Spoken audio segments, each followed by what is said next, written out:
Welcome to USA Votes 2012 for VOA's special coverage of Super Tuesday. Voters in 10 states have been choosing delegates today.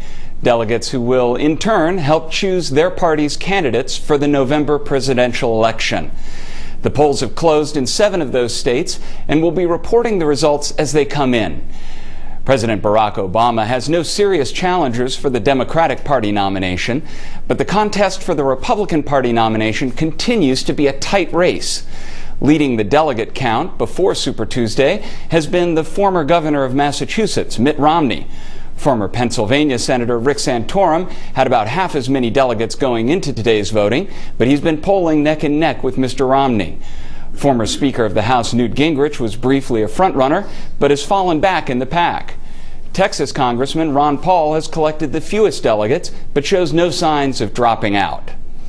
Joining me to talk about the results from today's primaries and caucuses are Democratic pollster Margie Omero, Ford O'Connell, a Republican Party strategist, and VOA's national correspondent Jim Malone. Margie Omero and Ford O'Connell. Ford O'Connell, what's your sense of what you're seeing so far in the results? Tonight's likely to be a very good night for Mitt Romney. If he can get north of 200 delegates, I think he can really capture the media narrative and momentum coming off of 5 straight contests. The big key is, can he win Ohio, because it goes to general election electability. In 25 of the last 27 presidential elections, the winner of Ohio in the general has gone on to win the presidency. So this is a very big statement for Mitt Romney. The other thing he's concerned about is not only showing strength in the Midwest, but showing strength in the South. If he can win Tennessee tonight as well, he can really make the case that the primary should wind down. And I think that would be the best thing for the Republican Party, because the divisive nature of this primary thus far has really hurt the Republican Party brand with independents, who you need to win in the general election. Margie Omero, what are you looking for tonight? Well, even though Ford and I are on different sides, I think we agree on a lot of those things. I mean, Ohio is important. Southern states are also important, because Republicans, and this is maybe where we disagree, Republican primary voters are dissatisfied with their choices. Just as Suzanne noted, that's been true in polling for a long time. And so it's important for any candidate that emerges to do well with general election, in a general election swing state in the South with the Republican base. And if they're unable to really galvanize voters and have a clear winner, if Romney or Santorum is unable to really start to build enthusiasm, that's going to be a real big problem come November. If the Republican primary voters can't get excited, how do you expect general election voters to get excited?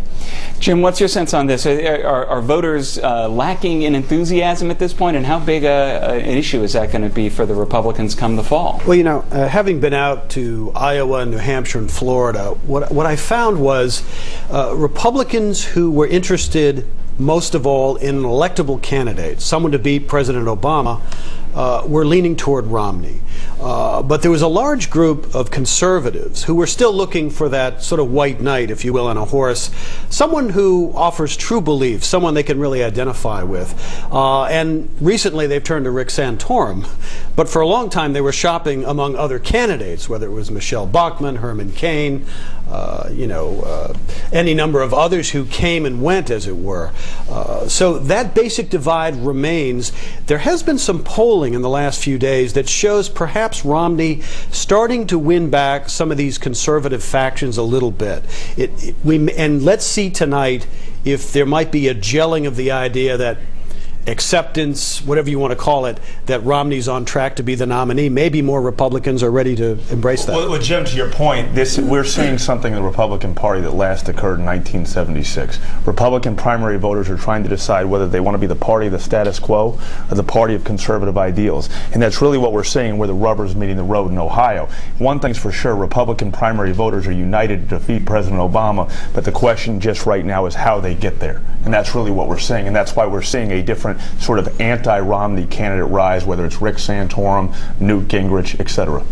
Margie Omero, how much traction is the conservative side of the vote getting when there is multiple candidates for that conservative vote? We've seen Rick Santorum and Newt Gingrich both drawing on different aspects of the conservative vote, and with success in Georgia tonight, it looks like Newt Gingrich will have reason to stay in the race, which may mean that the opposition to Mitt Romney will continue to be divided. Right. I mean, these candidates, some of them don't necessarily need to have a viable path to victory in order to stay in the race. They can stay, and if they have the funds and the desire, then they can stay in the race as long as they want. And certainly that seems to be what Congressman Paul is interested in doing, and it may be what Newt Gingrich is interested in doing. He is able to has these ups and downs. He's had many of them already since he entered the race. He's like a cat, and he has I think maybe 3 or 4 of his 9 lives yet, so he may still stay in the race regardless of what happens outside Georgia.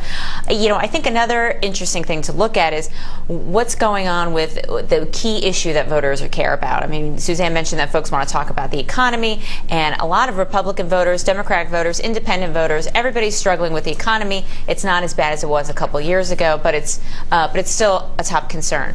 When you have some of the debates and some of the Republican candidates in the field pull the debate to the extreme far right, I think that's why you lose some of the enthusiasm with some of these Republican primary voters, and certainly the enthusiasm of independent voters when they veer off into language where they're talking about getting rid of birth control or far extreme incendiary talk about the president, things that people are is outside of where swing voters are. I think that leads a lot to the sense that this Republican primary is really hurting the party and hurting what they see as their direction. Well, Ford O'Connell, as the last round of Maine primaries, as things looked like they were going forward, a lot of commentators and politicos were saying, well, this is actually a good thing for the Republican Party. It gives the candidates a chance to really work on their campaign skills and fight it out at the primary level so that their weaknesses are revealed and they're able to remedy those weaknesses. But are we beyond that point now where it's kind of past the point of diminishing returns for the Republicans in the primary season? We're certainly getting to that point where it's beyond the diminishing returns. The issue now is if Mitt Romney can have a good night tonight, get north of 200 delegates, and show a continued winning streak next week, the other candidates are going to be mathematically eliminated, at which point it will be in the best interest of the party for them to step away. That said, though, to Jim's point, the dilapidated state of the economy and rising gas prices make it so that in an electoral college general election, the Republican nominee actually only has to win Ohio, Florida, and Virginia, and then President Obama will be looking for a new job. The economy may be improving, but it's not really improving fast enough for most people on Main Street in states like Ohio and Florida to see the type of optimism to cling to President Obama in the general election. He definitely is favored heading into the general election, but right now it's still wait and see, and he's obviously extremely concerned, particularly if he faces Mitt Romney. Well, Margie Omero, the president doesn't seem to be ignoring the contest, which is he held a press conference today, sort of putting himself out there on the same day that there's a big contest for Republicans. Right. I mean, I think he handled that great. I mean, one, he called out the field for really careless talk when it comes to Iran, and you have a lot of Republican candidates, and even the more moderate Republican candidates still have this fault where they just say whatever Obama's for, I'm against. Whatever he's doing is 100% wrong, and I would do everything completely different. No matter whatever issue you're talking about, that's my answer. And that's that may be fine on some issues, or maybe okay at a primary on some issues. When you're talking about going to talking about military conflict, that's a really reckless thing to do. So I think it was right for the president to talk about that, which he did in the press conference today. But I want to go back to the issue of what's going on in the general election in some key swing states. There was a poll that came out, I think yesterday or today, that was really troubling. Should be very troubling for Republicans, that all the candidates got only 14% of the vote among Latinos. No one could break 14%. Now, to put that in context, John McCain, who lost, got, I think, 31 or 33% with Latinos. And President Bush, in his second run, got 44% among Latinos. Now, at some point, a Republican candidate doesn't need that high of a number in order to win because the Latino population is growing. But right now, Republicans internally have thought 40% is a goal. I guess none of the campaigns that are running for president currently, but other Republicans have said 40% among Latinos is the goal. At 14%, that's obviously a lot lower. It's going to be much more difficult for any Republican to win in Florida, in Nevada, in Arizona, which was not in play last time around because it was McCain's home state, in Colorado, and so on. Well, to Margie's point, I do agree. After independence, Latinos are the second most important demographic that the Republican Party has to reach out to, and the divisive nature of this primary has certainly hurt their standing with Latinos. That said, though, the 40% of the Latino vote they need to get is only in those battleground states and not nationally, and that's where some of the polls that we're seeing are misfiring. But definitely, whoever the Republican nominee is has a lot to do in terms of making up ground with Latinos. Let's, Margie, talking about the difference in going from state to state. One of the things that comes out is that the issues that resonate in one place don't necessarily resonate in another. And we've seen very different states where one candidate will sort of seem to surge ahead, and then the next set of primaries are in different states that sort of favor different issues, allowing another candidate to come ahead. How does this play out over time? Well, there are a couple ways that make it interesting. I mean, the beginning of the contest is usually very similar because you have historically Iowa and New Hampshire are early on, and that ends up meaning a lot of people talk about ethanol and corn and agriculture which grows in Iowa, right? And then when they move on to, but now in the last few years, you've had some of these other states trying to move up their primary so they can get a little bit more attention. And sometimes that works and sometimes that doesn't. It worked, I think, in the case of Florida, where you had a lot of candidates come down to Florida. It was seen as a way to winnow through the field because it's a very expensive state because it's so large with a lot of different media markets. Although there was a lot of concern that people moving up various state contests was going to force it to be over before anybody had a chance to really think about the various candidates. That doesn't seem to have been what happened. You know, the moral of the story of all of this is that politics is very volatile, especially the last few cycles, and there's no way to predict what's going to happen. I mean, this is going to be, I think, the first time that the Republican primary is not going to be over on Super Tuesday, with the candidate decided. And you have, some of these states are very much dependent on, and you had states that moved up their primary like Nevada, and it ended up being kind of a wash. Didn't really bring any candidates really out there in any appreciable way. Ended up not going well logistically. So I think some of these candidates and some of these states moved up and ended up not being exactly what they hoped for. The bigger picture is that you can't predict. It's going to be very volatile, and part of it is the nature of the fact that this field has been, lackluster in the views of a lot of Republican primary voters. I think that's a little bit of an oversimplification. I think what's made this a drawn-out process is the fact that the Republican Party changed its delegate rules. Before, the delegate rules were set up for whoever could catch lightning in a bottle of momentum could wind up winning the nomination in a quick fashion, and what that produced over time. Was this because whoever would win a given state would get all the delegates for that state? It was a winner-take-all situation, and what happened was many in the Republican Party felt that the process was too quick. So they altered the rules a little bit, and as a result, they wanted a longer, drawn-out process. But what they did not count on was the fact that you could have 3 to 4 credible candidates in there who, given a different state contest, could get 20%, which was what was needed to capture delegates.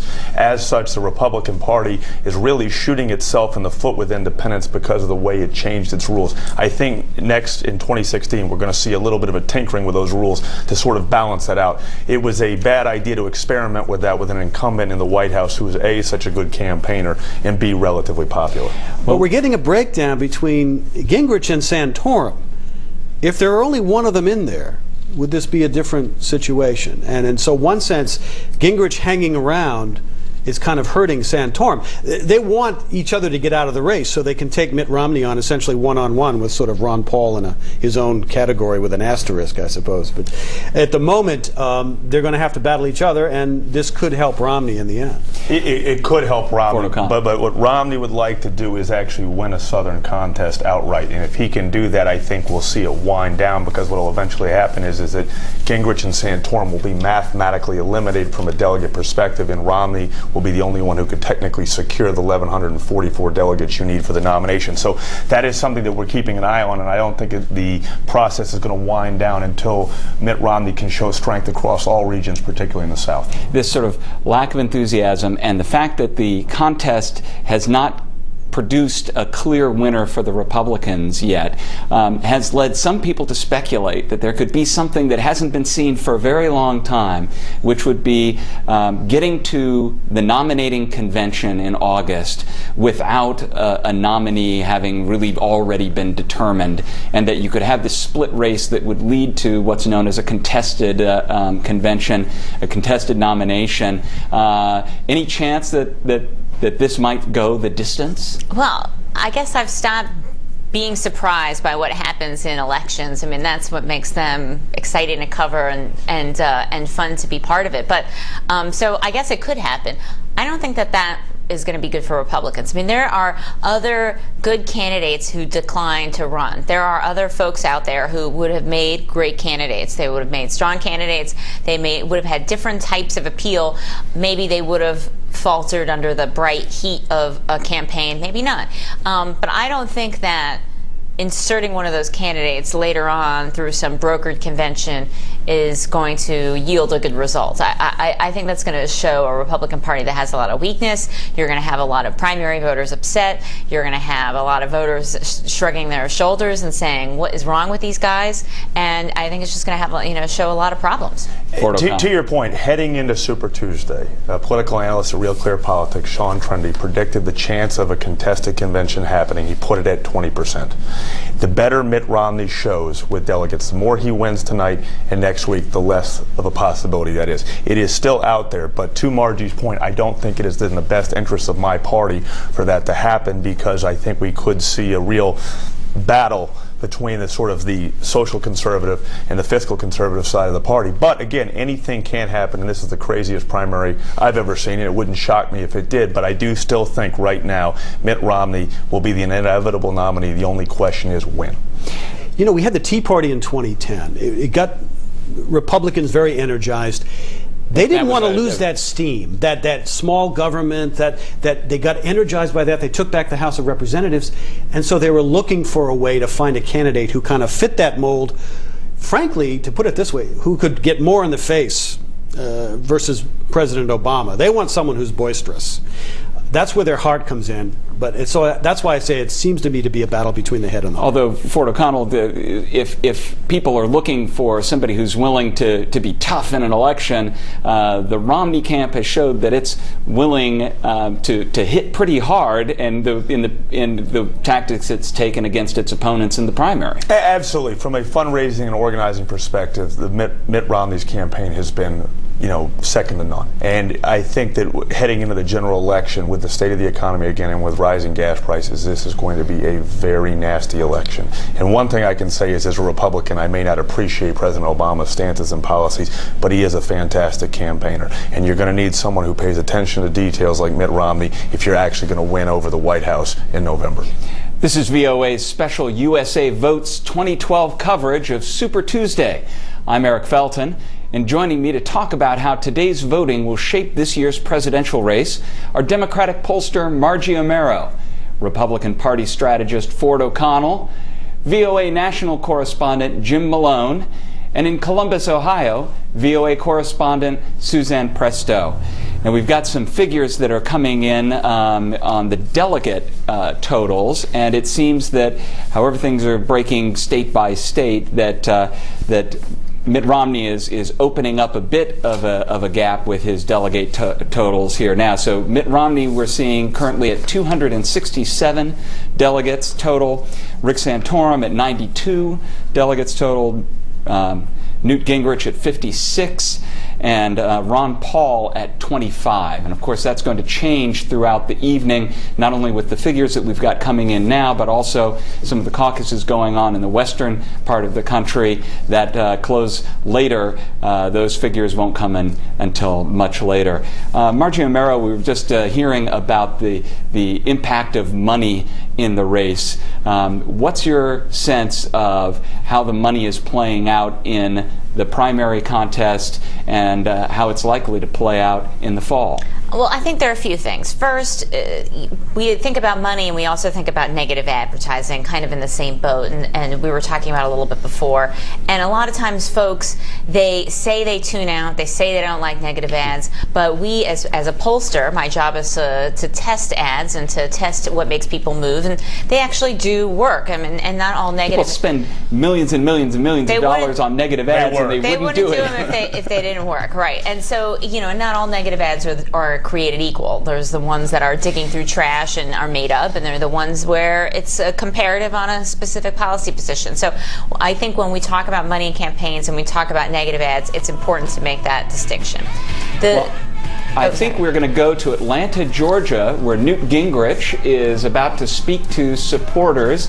Newt Gingrich had said if he didn't win Georgia, his candidacy really wasn't viable at this point. From what we heard from Newt Gingrich in Georgia is he clearly thinks his candidacy is still viable now, and he's in it to stay. Yeah, well, Newt Gingrich has never been one for modesty, and that was a heck of a victory lap for winning your home state. I mean, I think, if he hadn't won his home state, then that would have been surprising and disappointing, but I mean, he made that seem like that was a mandate for going all the way, and I just don't really see how that happens. Newt Gingrich has been unpopular nationally since the 90s. He has never been, we tracked this, I wrote about this, he has never had a poll number that I've seen released publicly that shows him net favorable. That is, more favorable opinions toward him than unfavorable opinions toward him among the general electorate, the broad population. He's never been popular. So to turn around decades of unpopularity into a successful presidential run is just simply not going to happen. Now, he can run in the primary, he's entitled to, and he's certainly, I think, done better than expectations he set at the beginning.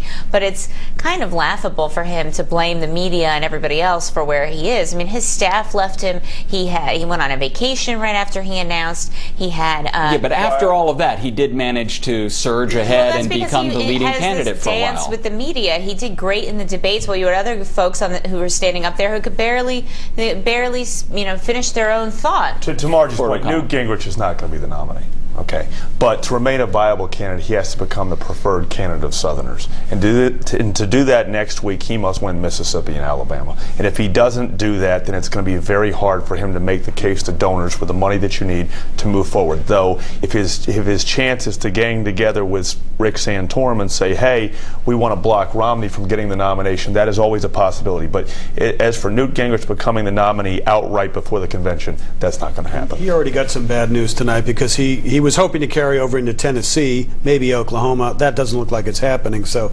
Georgia, okay, but where he goes from here, it's going to be hard to see. On the Republican side, the Republicans usually try to avoid the sort of class distinction contests, if you will. But is class divide becoming, Ford O'Connell, a key thing in this race? Well, I mean, the key right now is who can win over blue-collar conservatives. And that's really the group that is preventing right now Mitt Romney from securing the nomination. Mitt Romney's not done a very good job connecting with them, and it's really hurting him. And as we move more towards the South, we see more of that. For a long time, class divide was not a big issue in the Republican Party, but as Newt Gingrich is pointing out, blue-collar conservatives want a reason to support an establishment Republican candidate, and it's up to Mitt Romney to make that, divide work. And to do that, the sooner he can do that, the more likely he is to become the nominee. I think the fact that you have not just Gingrich and Santorum, but Rick Perry, governor of Texas, who was in the race and dropped out,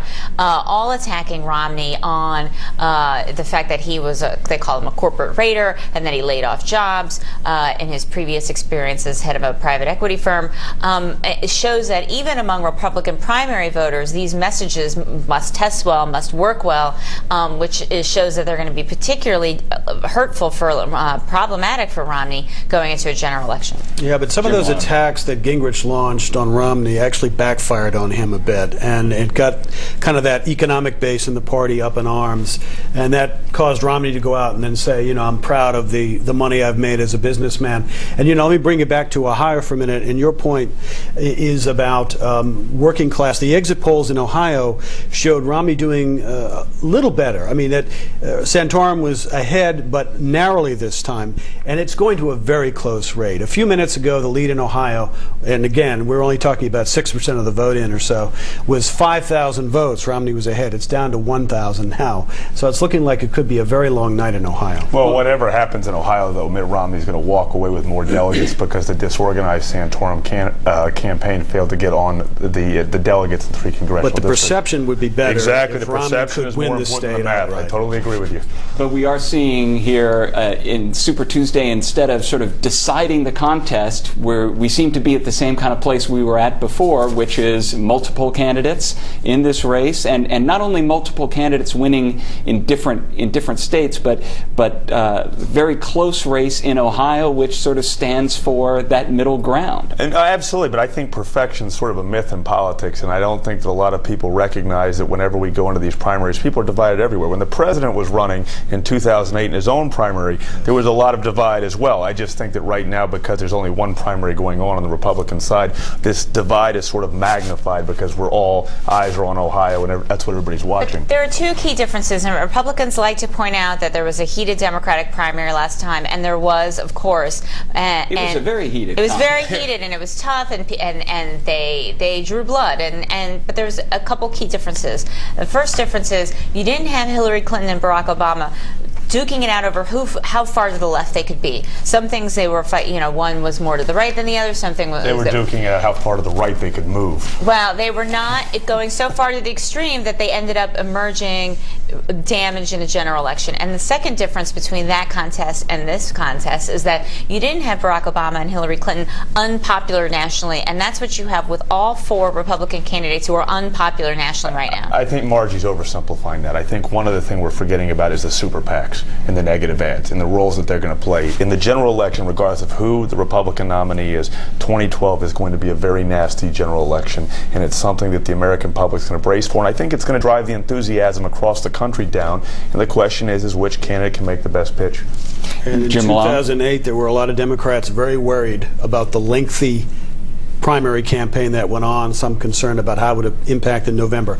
I think this year, like every other year, there'll be somewhat of a reset once we get past the political conventions in late summer, and then we'll have that short period leading up to the general election. Jim Malone, what do you have any sense at this point of what kind of delegate totals we're going to be looking at by the end of the evening? I think Ford's right. I mean, Romney is going to continue to do well because even if they split states, Romney's going to gain delegates. Santorum's not going to have a breakthrough on delegates.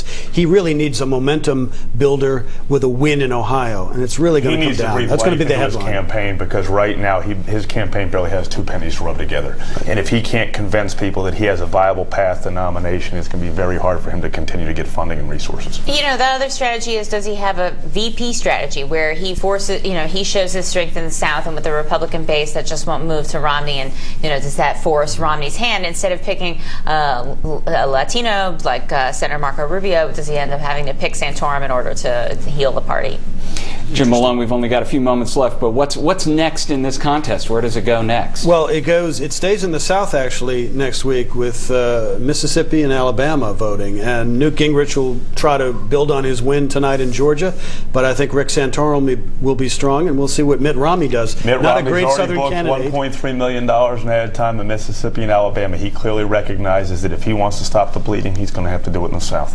Margie Omero, is Mitt Romney going to be able to open up a lead at this point, or is it going to keep going on? No, I mean, I think the race is going to keep going on, and he's going to open up a lead. I think both those things are true. I don't see any sign that these other candidates are looking for reasons to drop out. We're not going to have a knockout below. Jim Malone, what's your sense of at what point this might be decided? Well, I think there will be pressure on perhaps Gingrich to start looking at a way out. That would allow Santorum to basically go one-on-one with Romney, but I don't think Gingrich is going to go out before next week. He wants to give it one more shot in the South. And how much of a shot does he have in the South? Well, I think next week is it. If he doesn't do well there, I think he probably needs to exit. Ford O'Connell? I agree. It's really about the South and how long it takes Mitt Romney to connect with Southern voters. Well, I'm afraid that's all the time we have for tonight, but I'd like to thank you for joining us for VOA's special USA Votes 2012 Super Tuesday coverage.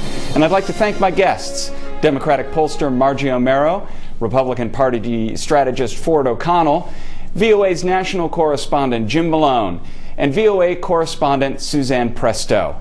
For complete results of today's contest and further Super Tuesday analysis, go to www.voanews.com. And for ongoing coverage of this year's presidential election, be sure to tune in to VOA TV and radio. For VOA, I'm Eric Felten.